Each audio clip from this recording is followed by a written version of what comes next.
It's another insightful time with me, Aranimi, on Enterprise Chat at MSME Africa. It's good to have you on the conversation once again this week. And for this week, well, of course, we're looking at how to ensure sustainable clients and customer acquisition for your company. Do not forget that, well, of course, people, customers are very important for every business and every organization. And we'll be talking to a business development consultant and trainer with over 12 years of experience in the human capital development industry. He has a proven track record of success in strategic planning, project management, entrepreneurship development, and team leadership, and many more. Let's welcome Daniel Amassoma. Good to have you on the conversation this morning. Thank you so much, Aranimi. All right, you're welcome. I want you to talk to me. I mean, you're quite a lot of things. You're interested in entrepreneurship development, team leadership, human capital development industry. That's where you are. I want you to tell us more about what you do briefly. Okay, so like I said in my profile, I'm a business development consultant, and I'm also a human capacity development practitioner. And I've been in the space for quite some time. And essentially what we try to do is to ensure that businesses move from point A to point B. We try to help businesses to identify their challenges and help them to grow their businesses and scale their businesses using technology and other means. Yeah, basically that's what we do. Then I'm also in entrepreneurship development training space as well, where I'm also a trainer for Copa Worldwide Consultants. Yeah, so essentially we'll give people entrepreneurship development training using the ICSS model that is a property of GIZ, that means the German corporation in Nigeria. Yes, so basically that's right. Oh, amazing. Development, entrepreneurship, really cool. So we're going to look at today's focus, which is ensuring sustainable client and customer acquisition for your company. And I'm going to start with this question. What exactly is customer acquisition and why is it important? The reason I'm putting this question forward is I remember there was a time I was working with an organization and social media, somebody was talking about, oh, we're getting more followers. And my boss is like, no, it's not about getting more followers, it's by getting more buyers. So what exactly is customer acquisition? Why is it important? Okay, so customer acquisition is the process in which a business attracts buying customers to patronize a business repeatedly. So it's a process with which a business attracts buying customers to patronize a business repeatedly. That's essentially customer acquisition. And like what you said, some people mistake social media followership for a big customer base. That is not true. More often than not, max 5 to 7% of the people that follow a business on social media are probably the buying customers. In some cases, some studies we have done, they're even like 2 or 1% of social media. So it's not about social media followership. It is the process in which a business attracts buying customers repeatedly. And it has to be emphasized that until those customers are coming back over and over again, they have not really been acquired. So I want you to now specifically talk about why this is important, because you said it's not just about, getting the customers to follow your page or to like your business. It's about, getting them to buy repeatedly. I want to know why this is important. Okay, it is important because people don't start a business and aspire to be stagnant. The idea of starting a business is to start that business and solve a problem, provide a set of value, ensure that the business is sustainable over time. So first, before you ensure it is sustainable over time, there has to be a strategy to grow that business. And one of the strategies to grow that business will be the customer acquisition strategy. And once that strategy is in place, you would grow the business over time that it now becomes scalable. But at that stage, you may be talking about adoption of technology and all of that to make it as scalable as possible. But essentially, you start a business, you grow that business, and it is important that you acquire buying customers that will buy not just one off, but repeatedly, because that's what guarantees the sustainability of that business. If they don't come back and happily come back again and happily refer other customers to come back again, then that business is not a sustainable business. So it is critical that customer acquisition process and strategy of any business has to be clear enough with standard operating procedures such that everyone within the organization structure knows exactly their roles to play to ensure that we have happy customers, repeated customers, and also customers that are like the evangelist of that business. So it is critical, very, very critical. Thank you so much. But of course, since you've decided to peep into my notepad and answer my next question, I'm going to ask you to really delve more. But I know you noted one point earlier. I want you to talk more about these strategies to attract the right clients for your business, because you're talking about ensuring sustainable. The word sustainable is key here. So what are those strategies that one can use to attract the right clients for their business? I mean, let's hear that. Okay, that's fine. There are multiple strategies for customer acquisition to ensure that the business becomes sustainable. But first, sometimes first things are not done first. And so that sometimes you go back to the drawing board to go and re-strategize. Some businesses need to be rebirthed. So because initially they probably did not define their customer avatar properly. So let's assume if it's a business that is just taking off from the word go, one of the first strategy is to define your target market, the exact customer avatar that you want to serve, the people you are called to serve within the economy. That is one of the things, because if you understand the people you are called to serve as a business, more often than not, you are empathizing, putting yourself in their position, feeling their pain, wearing their own shoes, knowing where it pinches, so that you can know exactly how to make it like something they will thank you for. So you are providing a value such that it's no longer a problem. So your customer avatar, you need to understand them, the people that you are out to serve. What are their consumer behavior? How do they earn money? When do they earn more money? What do they spend on? How do they relax? Those are the things that you can put together, engaging design thinking methodology to know exactly how you are going to design your solution. If you design your solution in such a way that you keep solving that problem for them repeatedly, then they become repeated customers because they keep coming back for the solution. So, but for businesses that are already existing, if they have not defined their customers and the people they are out to serve properly, they need to go back to redefine. Because when they redefine, then they can now go perhaps to another strategy, which is to develop a strong brand identity. So it is critical that every brand should develop a strong brand identity. And it is not something that happens overnight. Building a strong brand identity is something you do intentionally, repeatedly over time.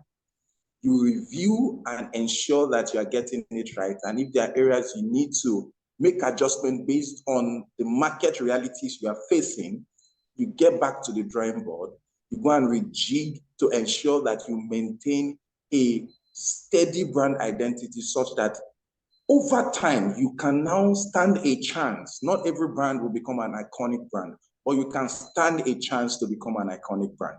But it's a process. So developing a strong brand identity is another strategy for customer acquisition to make a business sustainable. Another one is to build an online presence. Because in today's digital world, you cannot run a successful business without engaging digital tools. So building an online presence with repeated ads, targeted ads, ensuring that it is your real customer avatar you are reaching out to, that you are actually reaching out to. Because if you are reaching out to the wrong audience, no matter how much you spend on digital investment, it's like you're using a basket to fetch water.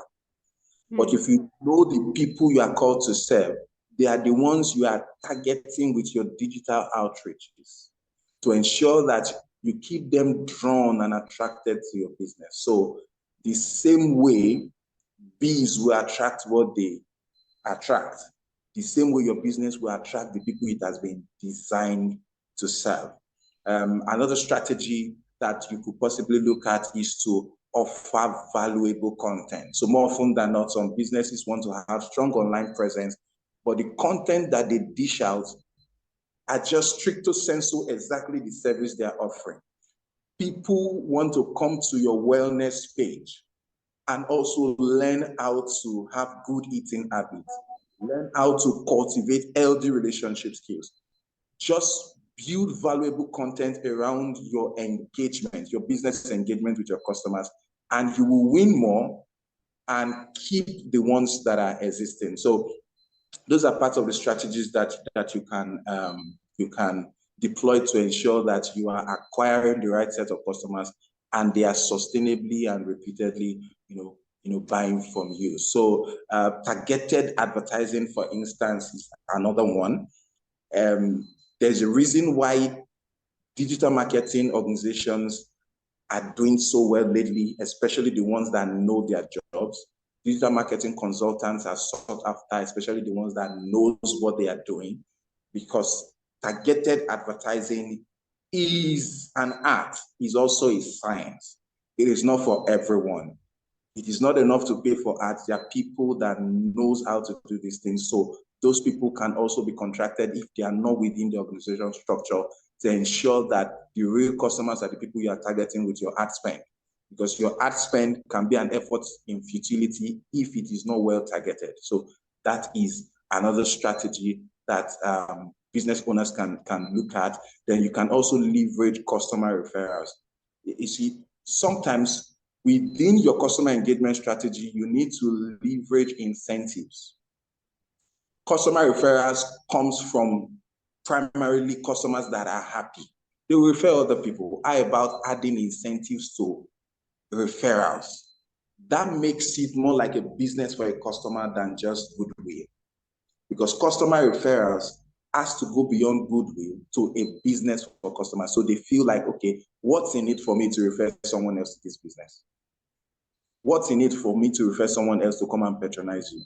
If there's something in it for that customer, the customer is going to do everything within his power to ensure that friends, families, and other acquaintances will come and patronize your business. You may not know, but later you'll find out that the reason why the customer was passionate about getting you to patronize a particular business is simply because there's either a referral bonus or there is a free voucher to be used later. So these are intentional strategies that some people use to ensure that they keep existing customers and also get new customers to keep coming to the business. So it's a very valid strategy to keep attracting new customers and ensure that the business remains sustainable and remains, profitable. So maybe I should add leverage, provide exceptional customer service. Okay, so customer service is one of the life wires of so many businesses. So if your customer service strategy is not top-notch, when I mean top-notch, well-designed and well-implemented, because some people run some businesses and the best customer service you can have is from the business owner. That's not a good one because it's not sustainable for the business owner to always be around the business. One of the reasons why we tell people to operate an open system when they are designing their customer relationship strategy is because when you operate an open system, it's such a system that is well defined and anybody within the organization can implement and play their roles at any point in time. You know exactly how to engage, you know how to smile, you know how to welcome, you know how to discuss with the customer about different price points. Everybody knows what to do. You know how to follow up on a customer. Some of these things can be done through technology, automated messages, and all of that. But look, it has to be a standard operating procedure established within the organization that customer relationship is a must in this organization, and this is our standard, and this is what everyone must do. So even if the business owner is not there, everybody knows exactly what to do, and they will just do. It's like autopilot for some businesses that have gotten it right. So there has to be a strategy for customer relationship management to ensure that even if the owner or some top guys are not around, everybody that is representing that business knows exactly what to do, so that you keep customers happy, so that customer goes with a bespoke experience that they can't find else. That is the impression they go with, and that's what determines if they want to come back or not. Because more often than not, sometimes we think people buy products, but people buy people more than even they buy products. So people want to have amazing experience with you, and they keep coming back, not because what you're offering is something that they cannot find anywhere else, but they just like the way you make them feel while you are offering that thing that someone else can offer. And sometimes yours might be slightly more expensive, but they will rather come back to you because they are the kind of customers you have designed your business to attract and keep. You know how they spend. You know how they want to feel when they spend that money. So you design your customer relationship strategy to make them feel exactly that way. You're an intentional business person, and you're in business to attract such customers that will buy and buy repeatedly, and that ensures that the business remains sustainable. You've given like a whole lecture. I mean, my notepad is full. Really nice points that you have said there, but there's another point I want us to look at, which is very important, because you've also talked about utilizing technology. Well, of course, it's hard for any business to survive in this age and time without utilizing technology or even having that online presence. You spoke about also making do with targeted ads. You talked about people who can actually be contracted to handle digital marketing and all for organizations. But of course, this is going to come at a cost. And now the question would be, how do you measure and minimize your customer acquisition cost? Because it's important, as much as you're trying to get more clients to buy from you, how about what it is costing you to get them on board? Okay, that's a very smart and interesting question. So, when it comes to your strategy and the cost implication of your strategy to attract new customers and keep them to continue to buy, you must ensure that you are not outspending the level that you are. It is very critical. The amounts that Studio 24, for instance, will spend on ads to attract customers cannot be the same amount that an average Joe studio somewhere in Surulere or somewhere in Ajegule will spend on attracting customers. It is critical that you spend at your level, but just know that there must be calculated initiative in the direction of attracting new customers at your level, first, to ensure that your business grows, then secondly, to ensure that your business is sustainable. You know what your balance sheet is. You know your revenue that you are generating. Have a budget within your revenue you are generating for acquiring new customers and keeping your old customers happy, but it must be moderate in such a way that your balance sheet does not become red. It is critical. The more you spend, and spend wisely on acquiring new customers and keeping the old ones, the more your business grows. And the implication is that you would organically begin to increase your cost of acquiring and keeping customers. But it is better it is organic in the direction or to the proportion that your balance sheet is growing, that your revenue is growing, and your retained profit is also growing. It is the data, in a nutshell, that determines how much you should spend, the numbers. If you choose to ignore the numbers because you want to outdo a competing business, the implication is that you can spend to the point that you run down your business by yourself. It is critical. So that is what I would advise every business person watching this. Be careful. Let your profit and loss account, let your balance sheet define how much you can allocate to spending on acquiring and keeping customers. Don't do it out of impulse. it is not good. It is not sustainable. That's the advice. All right, Daniel. I mean, we're going to wrap this up in a few minutes, but I don't know if you have like final words. Do you have any other thing you want to say? Okay, that's fine. What I'll just say to any business person that is listening to this episode is focus on your business. Develop yourself such that you have enough capacity to grow a business. It's a growing CEO that can grow a business. It's a growing CEO or a growing MD that can ensure that a business will grow. No business will grow above the capacity of the person that is responsible for growing that business. So the first person that should grow is the business leader. Once the business leader grows, then the business can grow. Because what you have is what you can give. When inflation bites and other things brings pressure to the business, it is content that comes out. And in times like this, where there are different economic crises across the globe, including Naira scarcity and all of that for Nigerian businesses that are watching, there are things that are beyond your control that will put pressure on your business. But when pressure comes on your business, what it does is that it squeezes the CEO, and it is the content that is on the inside of the CEO that comes out. Because when pressure is applied, it is content that comes out. If the content is not loaded with capacity to respond to crisis situation, take advantage of it and grow your business, then you are planning your business on a deficit, and that is dangerous.